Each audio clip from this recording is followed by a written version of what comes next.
What is up, guys? Welcome to another Q&A. This is volume 5 of the Q&As.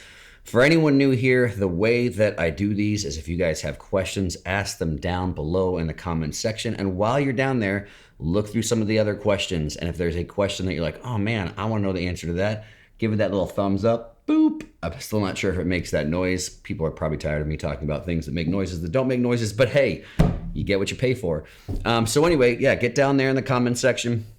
Ask some questions. If you have a great question and a lot of other people want the answer, odds are that I will answer it. So I generally pick the ones that are the top 10-ish that have the most little thumbs up and get after it. So anyway, getting into it.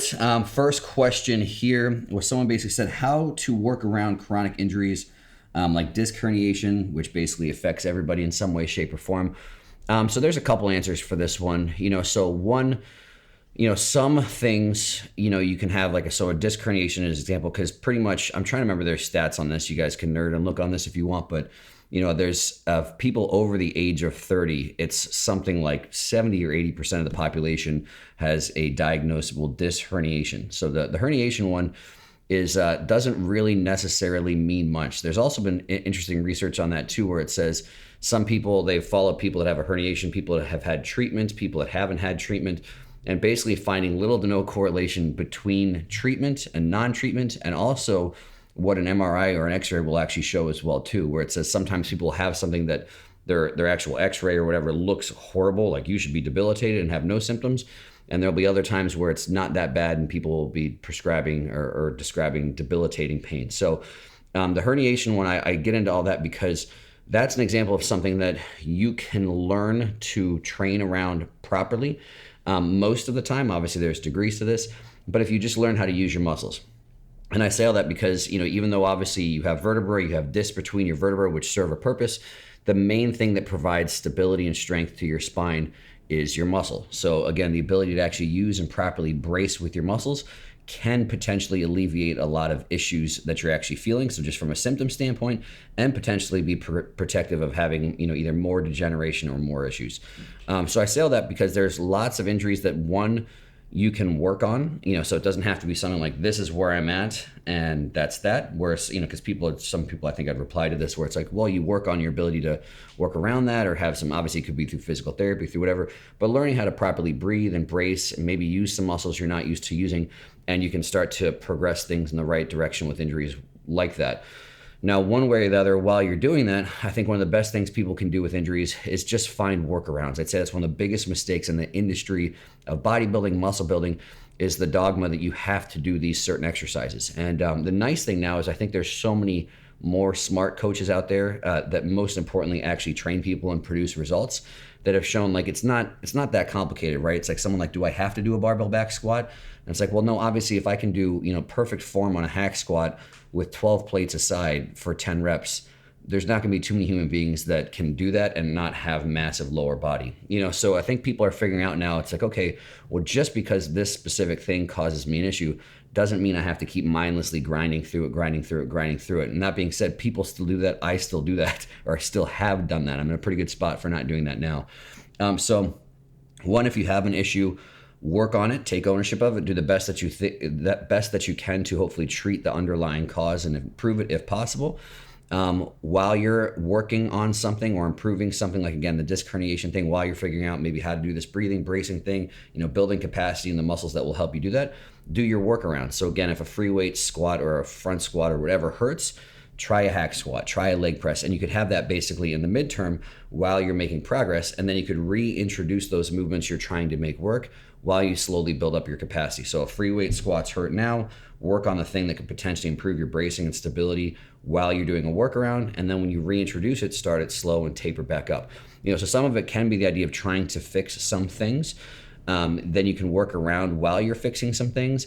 And the other thing is then, well, what do we do with things that are unfixable? So if they're unfixable, first and foremost, always do, again, the workaround, the best that you can, where you just need to That's why I give these long answers sometimes. People go, why are you such long answers? Just tell me to squat. Just tell me to whatever. It's like, well, that short answer might be beneficial for someone that can squat, that can bench press, and say, hey, here's your solution. Here's this exercise. Go. Great. But for everyone else, where it's like, oh, well, what am I actually trying to do with the bench press? What am I trying to do with the squat? And if you understand the concepts, you have some basic anatomy and physiology, you won't be so stuck in a box, and you'll be able to basically create your own box, create a workaround for it. So, and again, I'm speaking from personal experience of where I've been like, oh, this main exercise I like to do for chest hurts. Damn it, I can't train chest. Ignoring the fact that maybe I could find 10 other exercises that are pain-free. Or instead of this arm path, can I do this arm path? Can I do this arm path? Can I do this? Instead of a barbell, can I do dumbbells? Can I do a machine? So a lot of it is the obvious. If you have something that's an injury or an issue and you have specific things that cause it pain, then just work around it. Just find different solutions. Get out of your box. Again, try different exercises, try different arm paths, try different positions until you find a solution of, oh, I can do this. Because I've literally worked through this where people would say, I can't train chest again because of this one exercise. I can't do legs because of this one exercise. And when I go through and I say, well, we literally just found 4 or 5 other exercises you can do pain-free. And they're like, I know, but I can't do this exercise. I'm like, well, what's your goal here? To do that exercise or to, be able to build this body part? And so some people will just look at obvious evidence of, I could do these 5 things, I could do them well, I could do them progressively over time and let the things that I'm progressing get larger, or I could just focus on this one specific thing I can't do right now and blame that for why I can't, again, perceivably do what I want to do. So workarounds, work on the solution if possible. Do workarounds. Workarounds in and of themselves can provide solutions sometimes. So if you have an overuse thing, maybe as an injury, and you work around it, whatever thing is causing it pain, lots of times that break from that thing can alleviate the underlying cause of this one specific movement or pattern or whatever was causing this issue. You do a workaround and great, now you can actually go back to doing that movement at some time. And then the last answer is like, well, what do you do if something there is no workaround? There's no way to avoid the pain. One, depending on what it is, of course, see a specialist. So see if something needs diagnosed, needs a more complicated treatment. Obviously, there are times and places where surgery is necessary or whatever. And then when you're at that point where things can't be fixed, then there's a matter of managing expectations. And so I say this too for my knees, my patellofemoral joint. You have lots of places where it's basically, where the bones articulate, you have cartilage. And when cartilage wears, it doesn't come back. So my patellofemoral joint is very crunchy and grindy and a little bit painful. And that's been slowly progressing from when I played soccer way back in the day, and then added training on top of that. And then just done a lot of hard, relatively higher volume, close to failure, hard leg training for the better part of 2 decades now. And so I'm at a point where, again, until we have something that can regrow cartilage, almost anything that I do that's knee flexion and extension, minus a couple little things, can cause some issues. So I manage my expectations with what I've got. And so it's one, there are some times where I will literally do things because I like to do it. I like to train hard. I like to do specific exercises. And I was like, well, this is a little bit painful. This is probably causing more issues, but I still like doing this. And this is my main hobby and main passion or whatever it is. So I'm just going to basically manage expectations, push through a little pain and take whatever consequences come. And while I balance some other things where it's like, well, I can train lower volume. I can avoid exercises that I know cause more pain, more issues, more crunching. And again, that's what some people have to do at some point in time as well too, is just manage the expectations of, if bench press always hurts your shoulder, but you really, really, really like bench pressing, then just bench press and manage the expectations of what may or may not come, and realize at some point in time you might cause some issues that may not be reversible or whatever. So hopefully that helps. How do you know if you've recovered from a previous session? Is soreness the only factor? Soreness is not the only factor. Soreness is a factor. So the short answer first is, I don't think you should ever train if something is sore. Slightly different if something's a little bit tight, but even if something's relatively tight or even lightly sore, it's probably not fully recovered. So I don't think you should.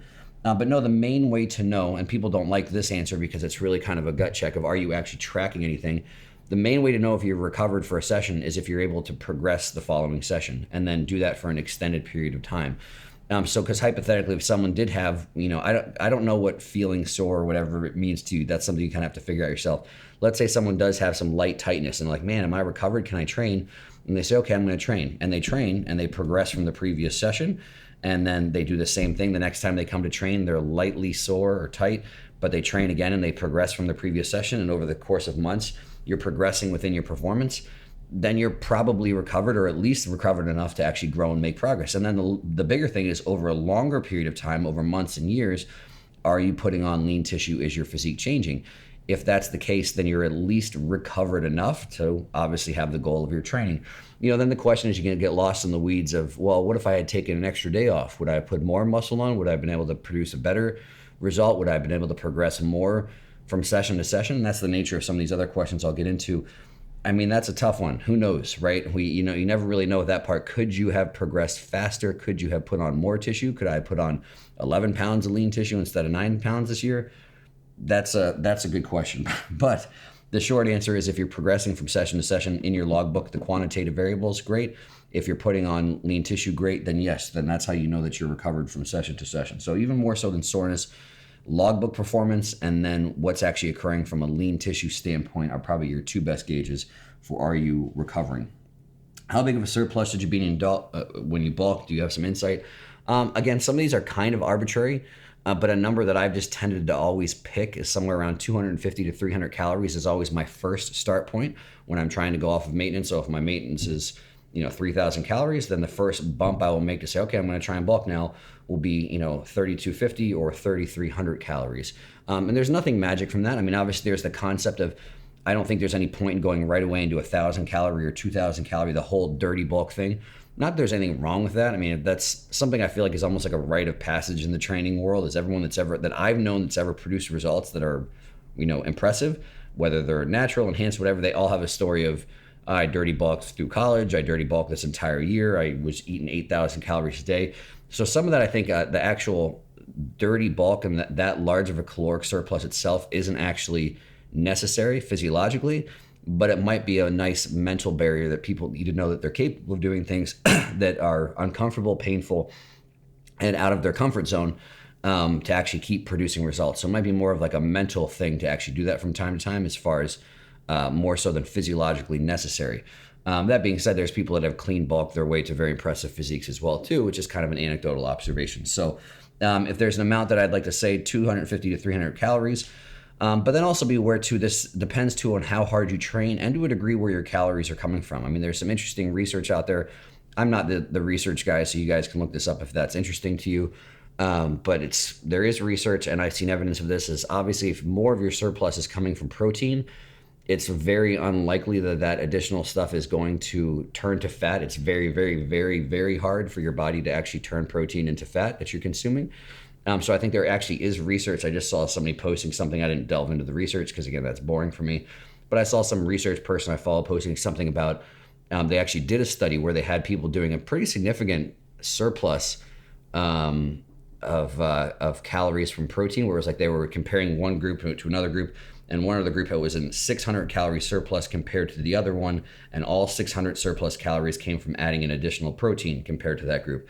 And the people that had 600 calories plus over the other group didn't put on any more fat than them. They also didn't progress any faster, if I recall, but they also didn't put on any more fat, which is very interesting, which does kind of have this notion that, a calorie is a calorie is a calorie. Macronutrients are important. You can't get around that to a certain degree.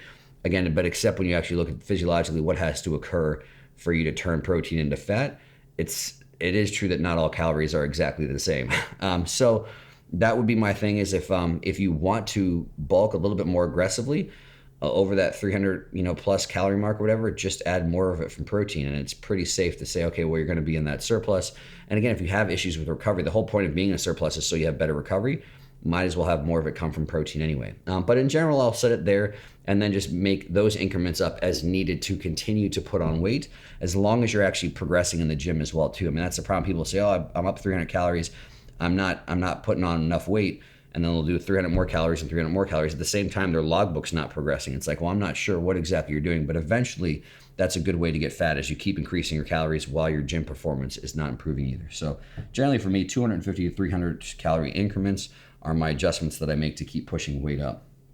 Some muscles get really sore after training, and working them 2 times a week becomes very hard because you either have to drop the volume or intensity. Basically, the question here is working such muscle groups once a week sufficient enough, assuming volume is equated? So the short answer is yes. I mean, there obviously is a lot of information out there, and a lot of it's good right now that you should really try and keep training frequency as high as possible. If you train more frequency, I mean, it's a very not a hard concept to grasp, right? If the whole process of putting on muscle is breakdown and recovery, and this equates to, okay, I broke down, not even broke down isn't the right word, stimulate and recover. This equates to this amount of muscle. Well, if I do that once during a week or twice a week, if I do it twice a week, it's going to happen twice as fast. And there is a small degree of truth to that. That being said, you can still make amazing progress training things once a week.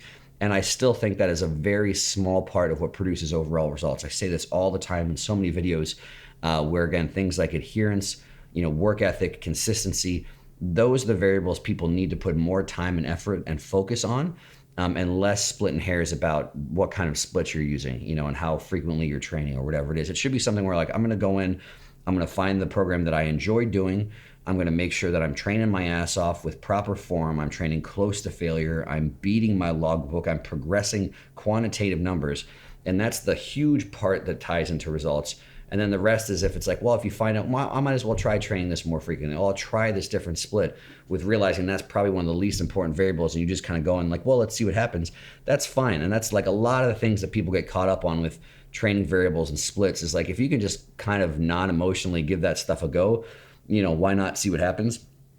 But it's really, really not that big of a deal. So the short answer is yes, you can still make amazing progress training some muscle groups just once a week. And the ones that do get really sore, that's probably a good indication of it. I mean, I've had plenty of body parts. Again, probably my lower body is a good example for me. Quads are a good example, where if I really train the way they like to train, they just are sore longer. There's been few times in my training career I've ever been able to train quads more than once in a week.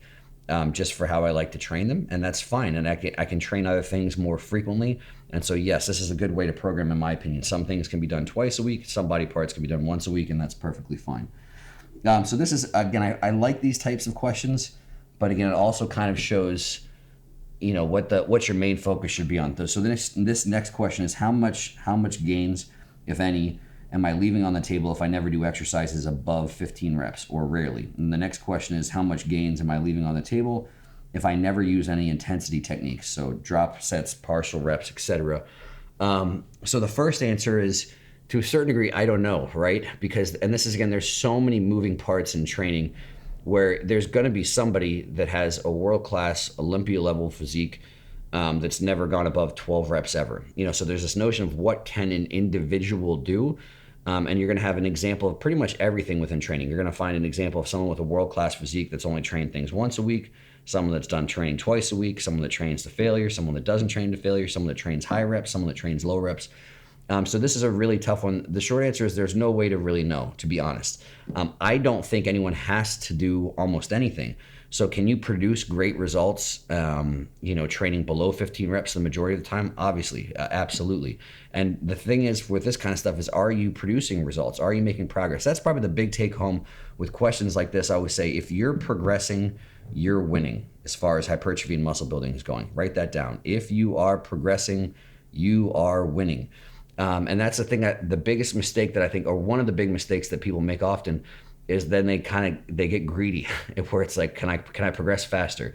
And again, if you can do that unemotionally and by making small little adjustments, why not? Because this is how it would happen with me. If you're already making great progress, training below 15 reps, you could experiment. Say, okay, well, I'm going to change just one variable. Maybe just for this body part, I'm going to start incorporating, one extra working set of 15 plus a week, and see what happens. And so that's really what you would have to do, is you would have, for your individual person, you would have to change just that one thing and see if you can actually note any measurable results changed. And that's stuff that I think, again, coaches, if you're actually coaching people and training people in person, this is why I don't give a whole lot of definitive answers. Even within the nerd community right now, there's people that can convince themselves of really smart things. Well, if we do this very specific angle and this very blah, blah, blah, and it can be grounded in good evidence. And as long as it's not making for weird gym decisions, I don't have any problem with that either. It says, well, this specific exercise will really bias this specific part of whatever.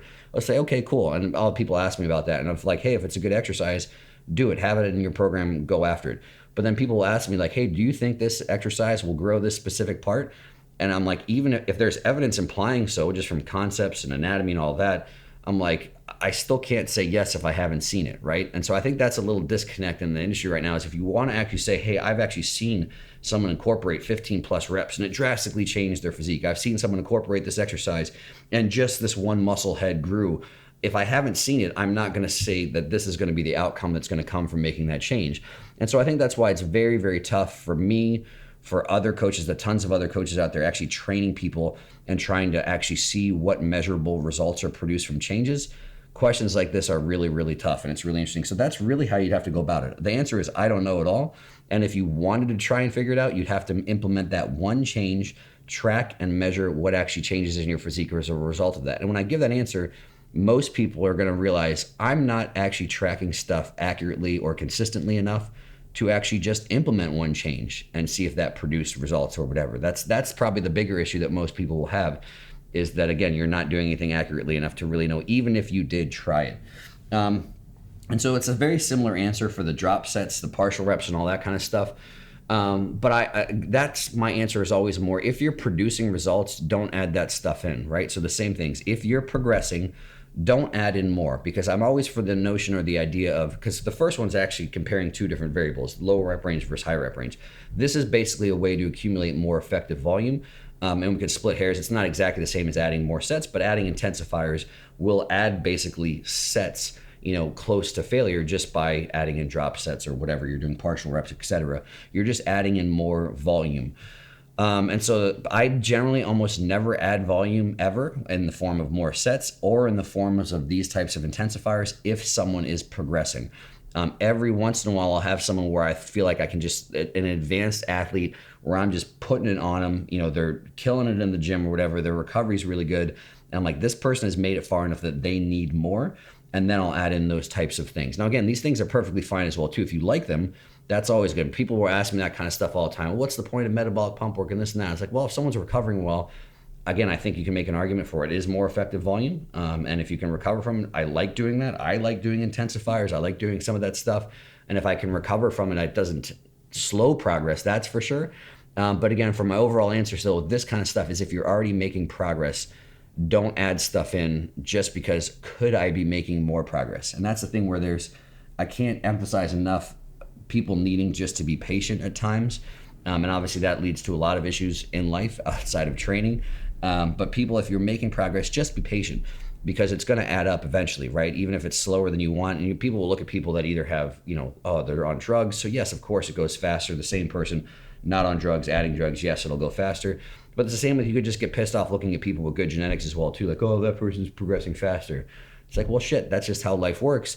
If you're progressing, you're still winning. Just be content with that. So this was a question came right after this, which I think is fine. A good question as well too. Along the lines of the rep range thing, do certain muscles grow better in different rep ranges than weights, like quads versus hams, bis versus tris, etc.? And then they had a second question of, how do you train an atrophied muscle? And is it best to train it unilaterally? So I'll answer the first part. And this is basically pretty much entirely anecdotal. But the short answer is, I think, yes, some body parts I think do respond better to different rep ranges. So at its core, I keep very similar rep ranges for every body part. So there's going to be, unless someone doesn't like it specifically, as low as 6 reps on some stuff, but the majority of the work will be spent 6 to 12 reps. But for quads, for glutes, for delts, and this is anecdotal, just based on observation of training people, I think it warrants higher rep ranges to failure sometimes, as long as the person can recover from it. And again, I've seen people using quads as an example that have very good quads, progressing just in those straight sets, maybe 6 to 12, but they want to take their quads from good to world class. Then I feel there's a point in time where either you're adding in high rep range sets, so literally 20 rep sets to failure, or you're doing intensifiers like drop sets and things like that, where over the course of a 2 or 3 drop set, you might have 30 reps total, and again, hitting some failure points along the way. So again, that's based solely pretty much on anecdotal observation, but I think those body parts can actually reach their full potential. They can progress not doing that, but I do think they actually progress better with those higher rep ranges. And again, that's an example leading back to that prior question. That's having implemented that. And that's the beauty of working with bodybuilders sometimes, is they can have everything exactly the same. And I say, all right, well, on your leg day, we're going to add in this horribleness, just one set of this. People say, well, how much? That's how I would start. I would literally say, if someone does one of their main exercises is hacks, right now they're doing a top set of 6 to 8, a back off set of 8 to 12. That's all right. Well, the first thing we do is we're going to implement one more set of 20 plus to failure with that same exercise, and let's see what happens. So it wouldn't be like going from training, all that lower rep ranges to that entire body part, all higher rep ranges. It would be include a higher rep set, and let's see what happens. And then how to train an atrophied muscle. I'm guessing this is if something's, you're coming off of an injury, something coming out of a cast or whatever. I mean, most of the time, there's a whole lot of different ways to go about it. But most of the time, there is something to this. Even research obviously shows this muscle memory thing. So lots of times, obviously, I prefer training things at the same time. So training both sides at the same time and just training to that arm's capacity or that leg's capacity. And then you could incorporate, obviously, depending on who you work with a professional, but you could incorporate some stuff at a higher frequency to hopefully make it recover faster. So not just doing the standard gym stuff, but if you have a hand or an arm or a foot that's getting out, moving it and doing stuff throughout the day more frequently should also help it get back to where it was quickly. So I always personally like to train both sides at the same time when I have someone coming out of a cast, coming off of an injury, and just working to the capacity of the thing that is, again, coming off of injury, coming out of a cast, because it will progress so much faster that I think just by training them equal, you'll just be back on the same page and even pretty quick, as opposed to trying to, oh, I'm going to do more of this on this side to this weight than this weight on this side. Again, it's like, what will be the point of trying to make extra progress on your dominant, your non-casted side while you have this one catching up? Why don't you just get yourself caught up first and then go from there? Hopefully that makes sense. Someone said, what are your thoughts on DC style training? I've answered this one a good bit about Dante Trudel, DC style training. I think it's great. So very, very similar concepts. I've definitely taken inspiration, ideas, concepts. The same. I've told a lot of people that I remember first reading about Arthur Jones stuff. And then obviously Mike Mentzer kind of made a lot of his HIIT style training famous. Dorian Yates is probably one of my favorite bodybuilders for the actions, everything he did in the gym. Probably is my favorite bodybuilder from all the things, again, outside of the stage part. I like his physique a lot as well, too, just clarifying that I really, really admired him for how he trained and how he did things outside or off the stage as well, too.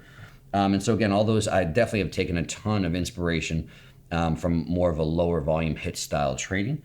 And so, again, this question is my thoughts on DC training. Great. How do you choose a balance between volume or intensity? I mean, how do you choose between a few sets of pure failure or many sets with 0 to 3 reps in reserve? So again, outside, if we're not talking about, so when I'm answering most of these questions, I answer with the idea of I'm talking to someone that's more intermediate to advanced. So again, my bigger overwhelming principle, to give context to hopefully everyone, including beginners, is I'm always an advocate of as little as possible to produce maximal results. So what's the one difference that you're going to get as far as if we're comparing set to set, a set that is 2 reps in reserve or a set that is to true failure?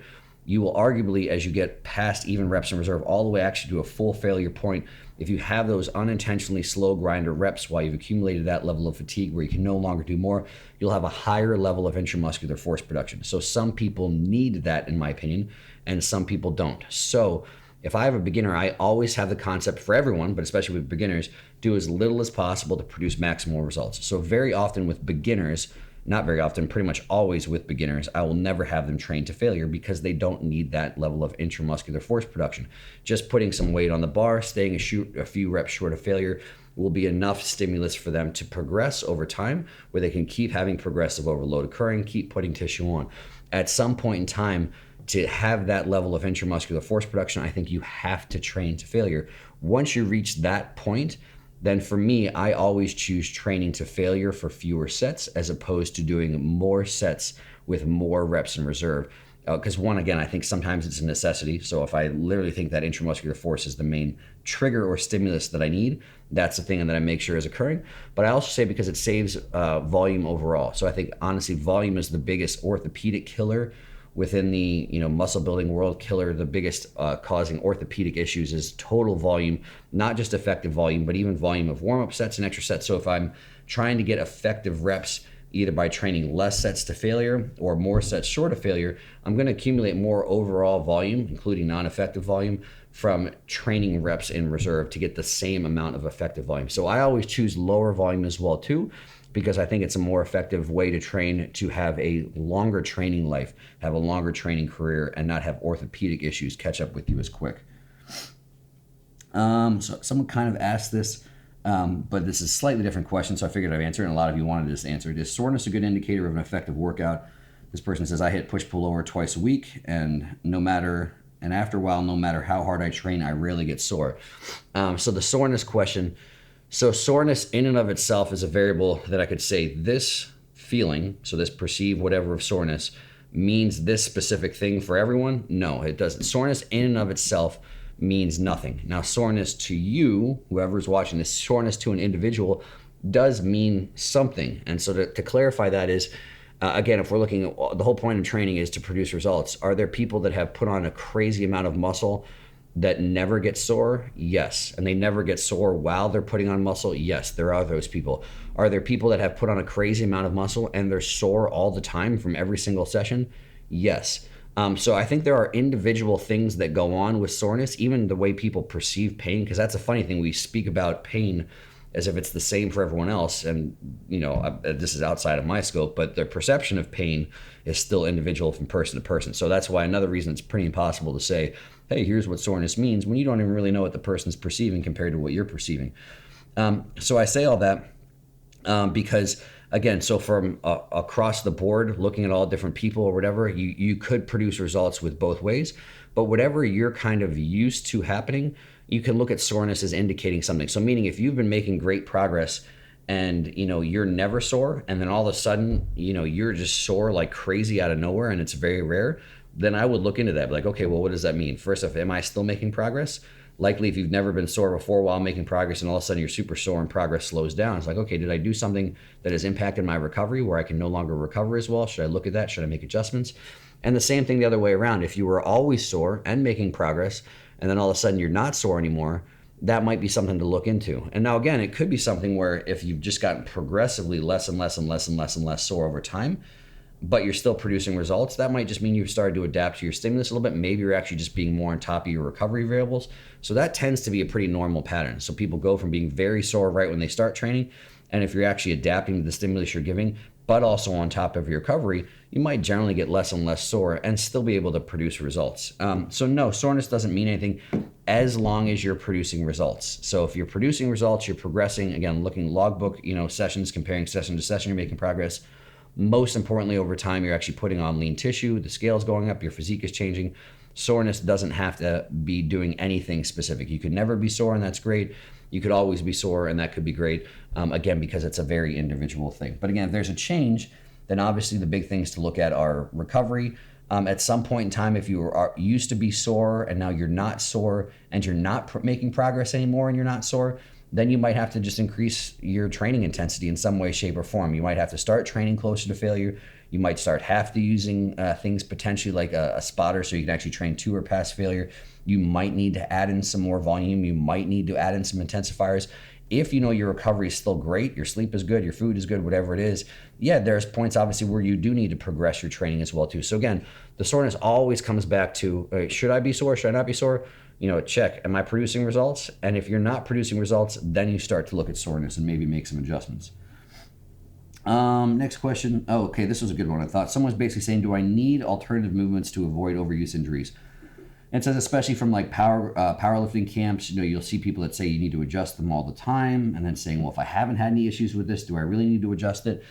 So again, good question. One within the powerlifting group, I think especially you have to realize they have exercises that are their sport that they have to do. So again, I think it's actually brilliant because lots of times if you just did your squat, your bench press, your deadlift, and exactly, especially the way that you have to compete with them, then you're really asking yourself for overuse injuries. So especially within those camps, that's a real big benefit of using a lot of accessory work, and rotating accessory work is a way to still build your capacity over time while not beating the shit out of the things that you have to do. Especially when you're actually competing. So again, if you are a powerlifter or more of a strongman or whatever, where you have specific things that you have to do at some point in time, I think that's more of a reason to rotate things. And also thinking that, again, if your end performance is those three things, those three movements, that's another reason to potentially rotate your accessory work as well too, is being like, well, the accessory work as far as what specifically you're doing doesn't really matter. So might as well rotate that a lot as well too, just to make sure you're still progressing, obviously without rotating so much that you don't have a baseline to actually measure progress against. Now within the bodybuilding world, I think it's a little bit more complicated, and I've talked about this before a little bit, where I think you just kind of have to assess movement to movement, body part to body part. You have to look at your body of work, your history of training, what you've done with those movements, and then also realize sometimes you don't know when overuse is happening. So the examples for that are and I'll use them. So for arm training, just the way that line of forces and joints and stuff line up, I think typically you might not have as many options, maybe for training your biceps or training triceps that actually adhere to joint mechanics, as much as maybe compared to a press. Depending on presses, because of some freedom of basically arm path and body position, you might be able to make 30 different presses work great, but I don't have 30 different curl variations that work great. So within that, if I have something that I know on paper fits great, this exercise is great for me, and I have a big body of evidence showing that, man, I've progressed on this for a long period of time, I've literally never felt a pain at any point in time, then I don't think you need to arbitrarily rotate. So that's the short answer here for muscle building is no, I don't think you need to arbitrarily rotate, at least not often. But it's all on a scale. So hopefully that's the one pain. If you have this thing where I said on paper, this exercise make great sense, in practice, it's done nothing but has a great history of working well for you, then don't rotate that very often. And I'll use the example for that is I'll keep those movements that fit in that category for me, I'll keep in 90% of the year. So I'll still rotate them every once in a while, just for short periods, but I'll keep them in 90% of the year. Now, the other side of that is you'll have, whether it's just for your own, the way you're performing it could be part of it, or just your structure, or just the selection of exercises. If you have a body part or a movement that doesn't feel as good, so all your pressing stuff, you're always working around shoulder stuff, then on that end of the scale, that would be stuff I would think you would rotate more often, just for the reason that you know that you have something going on there. So there's no reason to just beat patterns where it's none of them ever feel great. Maybe on paper it makes sense, but in practice, you're always having issues with this or always having issues with that. Then I think that's warrants rotating more often. Again, you still need to keep things long enough to actually show some progress. So at least means, try and keep movements for 6 to 8 weeks or something, and then maybe rotate those a little bit more frequently. So there's basically a scale, hopefully if you're seeing that, where, again, this person basically said they've been squatting for 20 years without issues, then I would maybe whatever squats you're doing, keep that in 90% of the time, but rotate off of it. And then the last little asterisk there I kind of mentioned in the beginning is just be aware of sometimes you could have issues that you don't know they're issues until it's, too late. So I think it is very good to have some general idea of here's the on paper stuff that should line up for this exercise. And I'll use myself an example as like skull crushers. When I was doing those for a long period of time, and they started to progress to the point where I couldn't kind of make them fit, but I could still perform them in a way where it's like, oh, I'm doing them very slow, I'm doing them controlled. And I kind of just had this idea of, even though this definitely doesn't look quite the way it's supposed to look, I can't quite keep things where I want to keep them, I'm not having pain right now, I'm still doing it controlled. And you just kind of think, oh, maybe my joints will be resilient, or my joints are actually have the capacity to just progress with this, even if this isn't perfect on paper. And lo and behold, after doing it for 10 years, then I slowly started to feel issues. And then those slowly became more and more and more and more and more. And so again, I think it is important to just have some idea of general mechanics to follow, because you'll have people say that all the time when they're young, you're training for the first 5 or even 10 years. I've seen people like, hey, just be aware, I don't think that's a great fit for you. I'm not saying don't do it. I'm saying from my, professional opinion, from my observation, having worked with a bunch of people for long periods of time, if you keep doing that, eventually you're gonna have elbow issues. And the person like, well, it feels fine now. It's felt good for 5 years. And I'm like, okay, I'm just making you aware of that. And so again, it doesn't even mean don't ever do those movements. Again, so much of this stuff come back to, in my opinion, just manage expectations, manage them realistically. Because again, that way, at least if you start to have issues, you could be like, oh wait, maybe I am starting to, this is catching up with me. And you can maybe at that point in time switch, find something that's completely pain-free. And that might allow you to still keep that movement in, but just maybe realize, okay, I can't do this as my only tricep movement for, decades straight. Maybe I just need to rotate off of that a little bit as well too. So hopefully that clarifies that a little bit. There's a scale basically, I think, of answering that, and you just kind of have to answer that question yourself. And then even from there, if you want to do movements, people think I'm saying this all the time to be like, it's a joke, or I'm like trying to catch them for saying something. Like, if you like doing something, that is a great reason to do it. Just manage expectations. Just realize, okay, I love doing this, but this always kind of causes me some issues. You could list a lot of things in that in life, right? There's a lot of things where it's like, well, I love doing this, but this causes this problem or that problem. Well, as long as you know what's going to happen and you're fine managing the consequences, have at it. It's like being a grown-up. Last one here. I thought this one was funny. It had a couple people that wanted it, a little out of my area of expertise, but I'll still answer it. Someone said, what are my thoughts on weed and bodybuilding? I like this part. I thought was funny. It says, you seem like a clean-cut father figure, so not sure of your personal use. I just thought that part was funny. So anyway, saying aware of notable professional bodybuilders that use it, mainly for recovery, sleep, assist with appetite.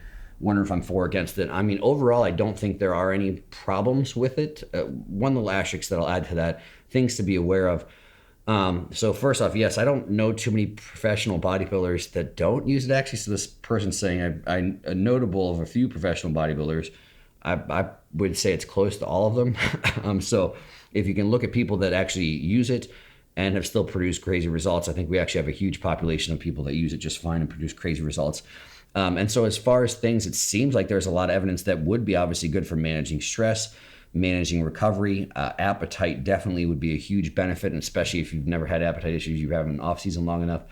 But the one thing that's an asterisk, and again, this isn't my area of expertise. You guys can research this a little bit more if it's important to you.